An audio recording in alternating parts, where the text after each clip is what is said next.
नमस्कार बच्चों। आज हम आपकी पुस्तक भारत की खोज के पाठ 5 नई समस्याएं का अध्ययन करेंगे। इस पुस्तक के लेखक पंडित जवाहरलाल नेहरू हैं। उन्होंने भारत की कुछ समस्याओं का वर्णन इस पुस्तक के अंतर्गत किया है। इस पुस्तक को उन्होंने उस समय लिखा जब वो अहमदनगर के किले में बंद थे। तो आइए अब हम इसका अध्ययन करते हैं।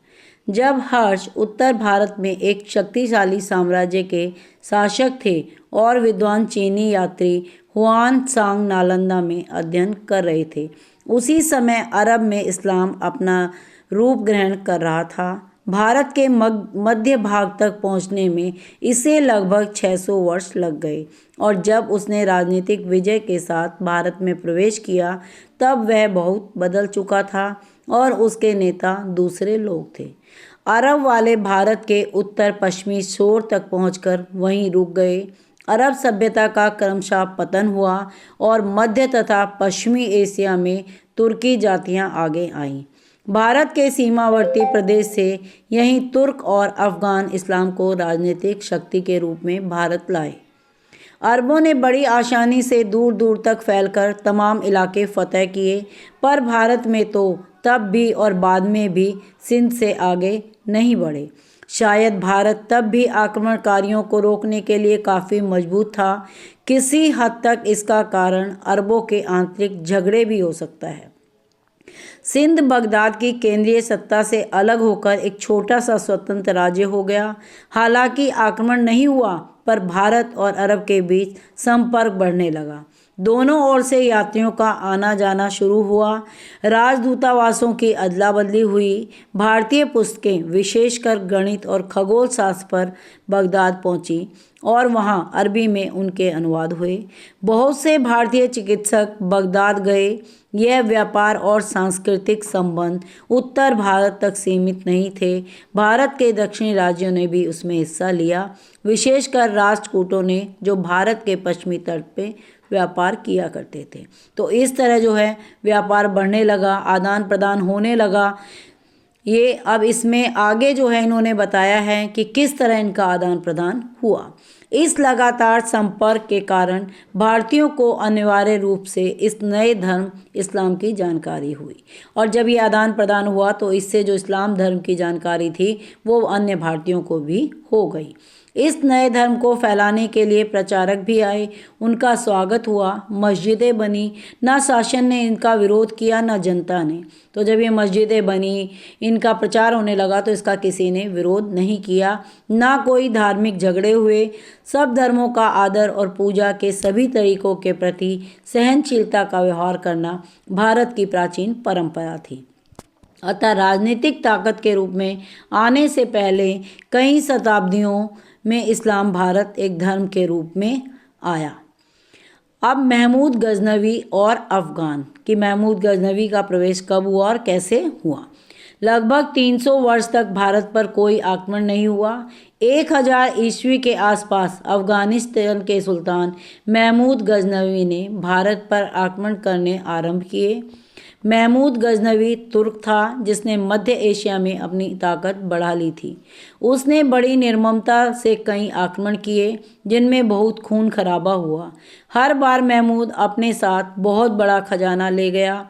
हिंदू धूल कणों की तरह चारों तरफ बिखर गए और उनकी याद भर लोगों के मुंह में पुराने किस्से की तरह बाकी रह गई।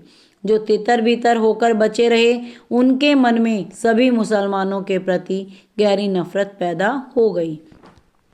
अनुमान लगाया जा सकता है कि महमूद ने कितनी तबाही की थी, पर महमूद ने उत्तरी भारत के सिर्फ एक टुकड़े को छुआ और लूटा था जो उसके धावे के रास्ते में पड़ा था।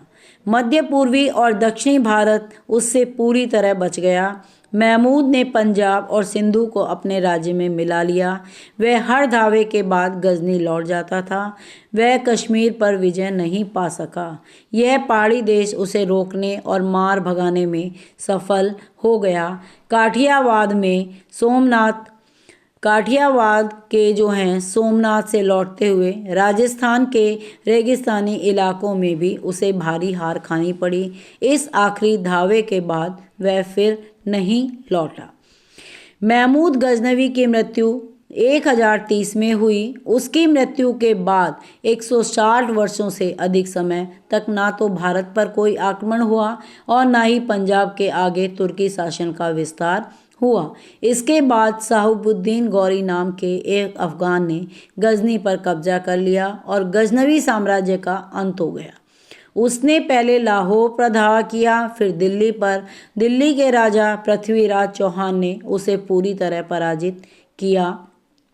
साहिबुद्दीन अफगानिस्तान लौट गया और अगले 1 साल तक फौज को लेकर लौटा। इस बार उसकी जीत हुई और 1192 ईस्वी में वह दिल्ली के तख्त पर बैठा। दिल्ली फतह करने का मतलब यह नहीं था कि बाकी भारत भी फतह हो गया। दक्षिण में चोल शासक अभी तक बहुत शक्तिशाली थे और उनके अलावा दूसरे स्वतंत्र राज्य भी थे। अफगानों को दक्षिण भारत के बड़े हिस्से तक अपने शासन का विस्तार करने में 1.5 शताब्दी लगी, लेकिन इस नई समस्या में दिल्ली का स्थान महत्वपूर्ण भी था और प्रतीकात्मक भी। भारत पर महमूद गजनवी के आक्रमण का परिणाम यह हुआ कि कुछ समय के लिए पंजाब और बाकी भारत से अलग हो गया। 12वीं शताब्दी के अंत में आने वाले अफगानों की कुछ और बात थी। वो हिंदू आर्य जाति के लोग थे और भारत की जनता से उनका बहुत निकट संबंध था। लंबे समय तक अफगानिस्तान भारत का हिस्सा होकर रहा और ऐसा होना उसकी नियति थी। 14वीं शताब्दी के अंत में तुर्क मंगोल तैमूर ने भारत की ओर से आकर दिल्ली की सल्तनत को ध्वस्त कर दिया। वह कुछ ही महीनों भारत में रहा। वह दिल्ली आया और लौट गया। जिस रास्ते से वह आया था उसी रास्ते को उसने वीरान कर दिया। जिन लोगों को उसने कत्ल किया था उन्हीं की खोपड़ियों के मीनारों से वह रास्ते को सजाता चला गया।